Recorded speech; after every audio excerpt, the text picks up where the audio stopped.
નમસ્કાર. શક્તિસિંહ ગોહિલે હલાવ્યું ભાજપ.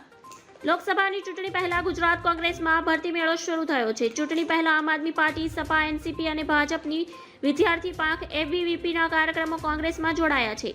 ગુજરાતના અલગ અલગ જિલ્લામાંથી રાજકીય આગેવાનોએ કોંગ્રેસનો હાથ પકડ્યો છે.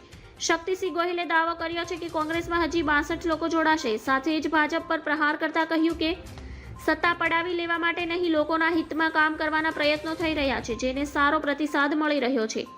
કોંગ્રેસ જ્યારે એક સકારાત્મક એજન્ડા સાથે આગળ વધી રહી છે, વિવિધ કાર્યકર્તામાં અનેક ઉત્સાહ સાથે કોંગ્રેસમાં જોડાઈ રહ્યા છે.